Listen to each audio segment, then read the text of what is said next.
Suddenly, governments around the world are up in arms about what China is doing. They quite rightly perceive a serious and imminent threat to the economic situation. Now, they claim the economy is strong and resilient, and you have them to thank for it. However, lurking in the shadows is this Chinese menace threatening to undermine all of their good work by dumping its excesses on everyone. But if the economy is as strong as they claim, first of all, China wouldn't need to be doing what it's doing. And second, a strong economy would be able to easily withstand some Chinese competition, if not benefit from the cheaper prices. Doesn't anyone remember the 90s and 2000s? But governments will say that's unfair. China is using artificial means to upset the delicate balance. See, but that's the thing. It actually is a delicate, not robust balance. This is why they're setting China up to take the fall over the economy. We built something great, which, by the way, everyone knows this isn't true. The economy sucks. They're not really fooling anyone, even in the financial media. But governments plan on saying they built something great and those darn Chinese destroyed it. In reality, China is just getting desperate because they are a representation of the fact that global economy does suck. CNY is weakening again. Plus, we've got the Japanese and their view about how great this global economy actually is, too. Now, earlier today, U.S. Treasury Secretary Janet Yellen was attending the meeting of the G7's finance ministers and central governors, and she made it very clear that this China stuff is very high on their agenda. She said, U.S. GDP growth over the past year has been strong. Our labor market is healthy, and inflation has come down significantly from its peak, though we continue to take action to address the high costs of key household expenses. What are they going to do about OPEC? In brief, the U.S. economy is in far better shape than many predicted this time last year, and I believe continued progress in inflation will benefit both the American people and the global economy. See what she's doing here? This isn't just political spin, though that's a big part of it. There is an election campaign after all. What she's saying is we built this awesome economy. Not only is it awesome, it is holding up far better than its critics have charged this entire time. GDP is robust, though, even if it's slowed down a little bit. Consumer price progress, that's happening. And the labor market, strong and strong and strong. We built this tremendous economy. But, she continued, that said, we know that the recovery has been uneven across our countries and that there are risks to the global outlook. Uneven is putting it kindly. This week, the G7 will discuss financial stability, macroeconomic policies, and how to prevent geopolitical issues from derailing economic growth. The United States will seek to drive progress on 3 priority areas. And 2 of them are the usual politics that you always get. Sustainable development, again, that's politics. Ongoing conflicts, same thing. And here's the 3rd one that suddenly emerges. China's industrial overcapacity. Suddenly the world is worried about China dumping its excess capacity on everyone else. They claim to be concerned about high prices. Well, here's a solution to high prices. But it's not. They're right. It's not a solution to high prices. It is a symptom of a greater economic disease. And here's what they don't like about it. As I've communicated directly to my Chinese counterparts, China's macroeconomic imbalances are being aggravated by Chinese direct and indirect government support to the manufacturing sector. What constitutes indirect support?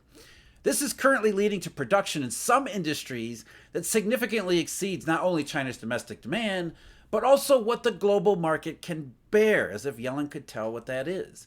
Without a new policy direction, including to lift Chinese demand instead of just boosting supply, this can lead to larger volumes of exports at depressed prices. But China has tried numerous times to lift demand.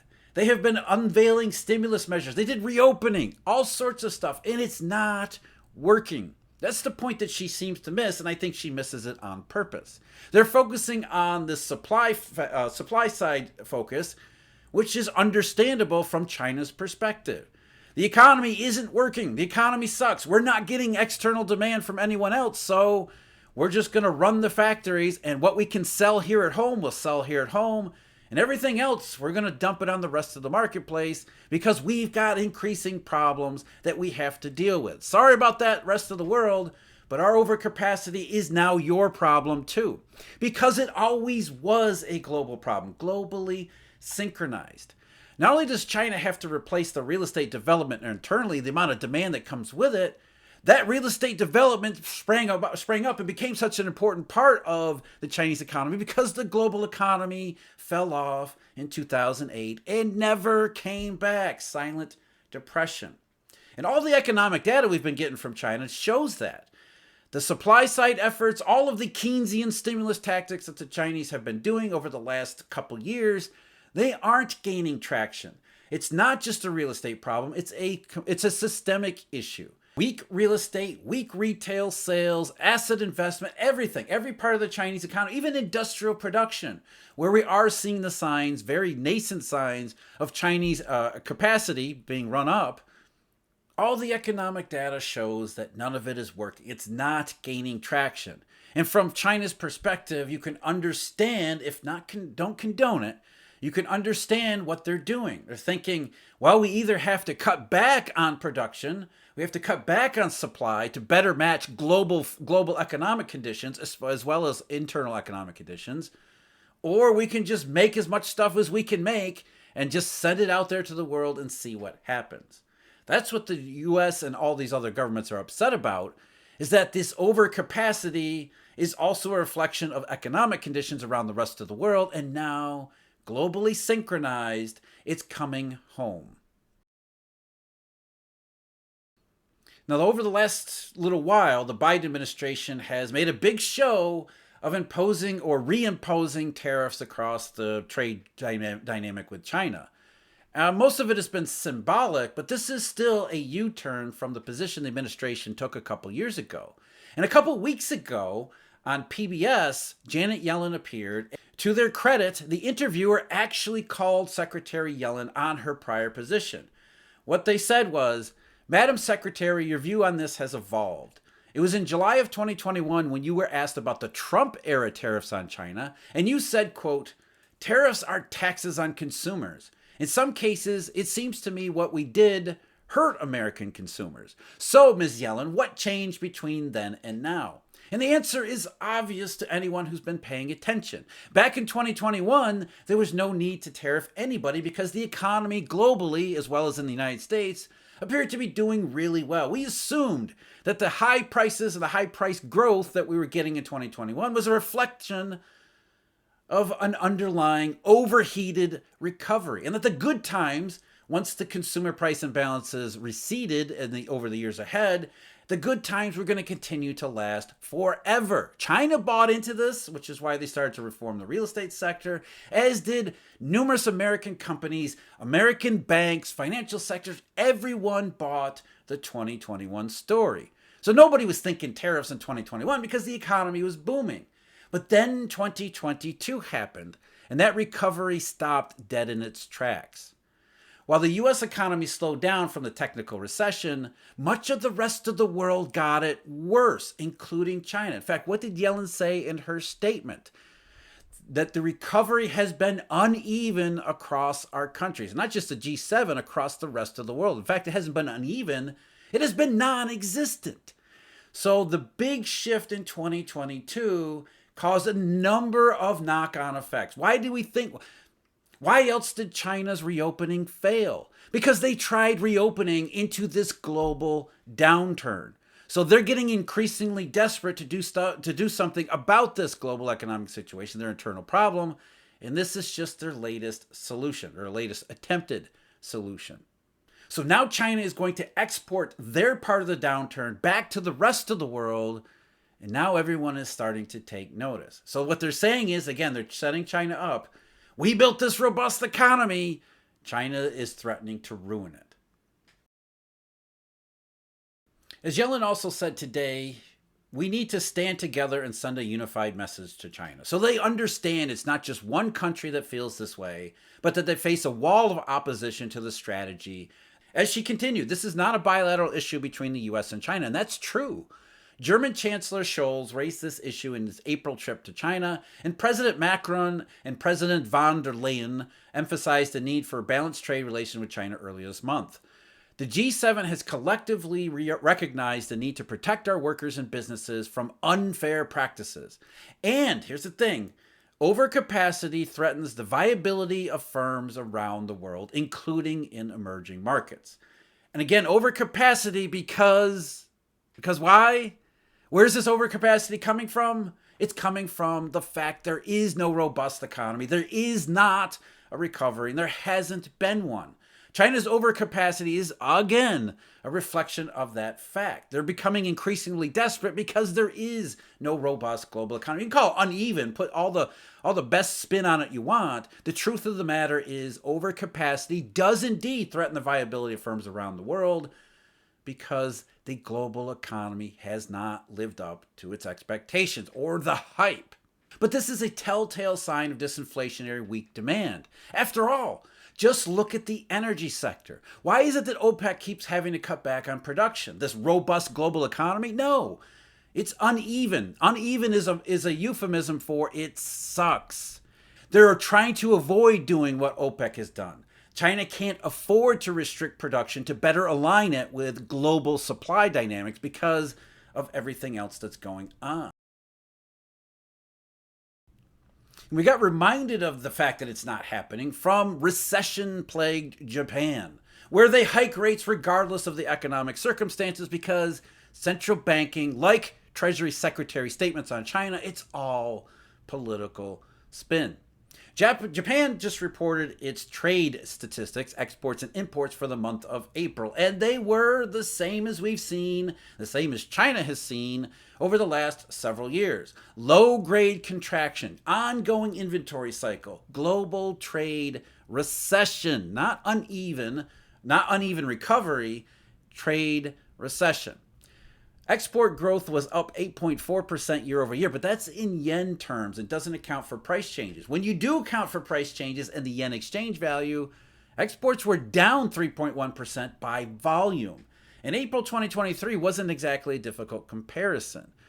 Exports to the U.S., the robust economy that Yellen has helped build, apparently the Japanese aren't seeing it again either. While exports to the U.S. did accelerate to the end of last year, they have been sinking in 2024 so far, kind of like a lot of everything else we see in the United States economy. Even so, in the month of April, exports to the U.S. were up 8.8% in yen terms, but down 2.3% by volume. And that's the first drop in volumes on a year-over-year basis since last August. Same thing with China. Japanese exports to China, again reflecting the weak demand, but differences in prices and yen exchange value, up almost 10% year-over-year, but down 5% by volume. On the import side, imports in Japan were relatively stable, up 8.2% in yen terms because of the yen's falling value, but also flat in volume terms just because import volume into Japan has been incredibly low, and you wonder how much lower it can go since they import all of their necessities, oil, food, and everything else. But imports from China to Japan have actually turned positive. They've turned noticeably positive over the last couple of months. Not huge numbers when you factor in the Golden Week skew in March and February, but still, it looks like Japan is starting to see some of the excessive dumping from China too. But either way, Japan's view of their economy as well as the global economy, because Japan is a bellwether for the global system too, their trade statistics show uneven recovery is indeed a euphemism for low-grade but persistent and painful trade recession. And it's a trade recession not just from China's perspective, also Japan's perspective, many other people around the world. It's a trade recession because the economy is not strong and robust. And another financial monetary reflection of the risks that go along with an economy that's not robust and an increasingly desperate Chinese as they try to work their way through these problems, CNY down equals bad. China's yuan is back to falling again. As of earlier today, last check, CNY was at 724.54, so heading towards 725 again. And just to be clear, the Chinese are not devaluing their currency to try to stimulate their exports that they're already trying to dump on the rest of the world anyway. For the last really almost 2 years, the PBOC has been trying to keep the currency exchange value from plummeting any more than it has. Authorities have been trying to push the exchange value higher, not lower. So it's not some beggar thy neighbor trade stimulus. CNY down is a reflection of risks that are priced into the Eurodollar system, as I've talked about in numerous other occasions.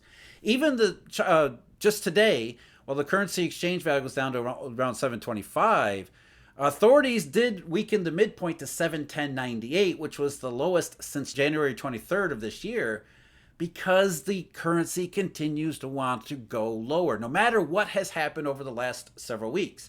Started with the NPC a couple months ago, the National People's Congress, saying we're going to stimulate the economy. Then there was the Politburo statement at the end of last month. We're going to do something about the real estate sector. Then just last week, they came out with their plan to rescue the real estate sector, to buy up all of these properties. And the results in the markets outside of stocks have been underwhelming. Currency continues to go lower. In fact, the offshore rate, CNH, was down to 725.73, which is its weakest since April 26, just before the Politburo statement came out. China's currency wants to go lower. And just one little note here. I have no idea what the hell happened in CNY on Tuesday, which is May 21st. Can't find any reason why it's the currency exchange value suddenly spiked, but after the initial surge, it went right back as if it never happened. It never happened in the first place. I'm not really sure what happened there. But if we ignore the 21st, it's been pretty much a steady decline lower for the exchange value, which is only consistent with everything that we're talking about here, including governments noticing what China is doing to try to change their situation. So what Janet Yellen is trying to say is simply that we built this awesome economy, and how dare you, China, try to wreck it with your dirty, underhanded tactics. When the truth is, China's just getting more and more desperate because the global economy is not working. And this desperation is a sign of that, both in terms of the short-run considerations of the post-2021 era, where the world is not living up to those expectations. It's not an uneven recovery, it's a lack of recovery. You call it uneven all you want, that's just obscuring the truth. So in the short run, China's plight is related to the pandemic period and how it was not a robust recovery, but it's also related to the longer run problem going back to 2008, the complete paradigm shift in the global monetary, therefore economic dynamic. Silent depression, we've never come back, and that has impacted China most of all. They tried to work their way through it by creating the real estate bubble as a temporary stopgap to fill in what was supposed to have been a temporary, though sizable, gap due to the Great Not Recession. But then that gap continued to grow and grow and longer and longer and longer, so that China was left with all of the real estate bubble, but none of the recovery, none of the growth. Now they have to deal with the real estate bubble plus another blow to the global economy that everybody says is recovery and strength that isn't. China is getting increasingly desperate because their situation is getting increasingly desperate because it all goes back to August 9th, 2007. Yellen was right about one thing, if only this one thing, that China's dumping does threaten the viability of firms around the world, including emerging markets, because this is not a boom. Key reason why China's yuan is weak again? Well, those vaunted rescue plans not really doing all that much. I talked about them in a video linked below. As always, I thank you very much for joining me. Huge thank you to Eurodollar University members and subscribers. And until next time, take care.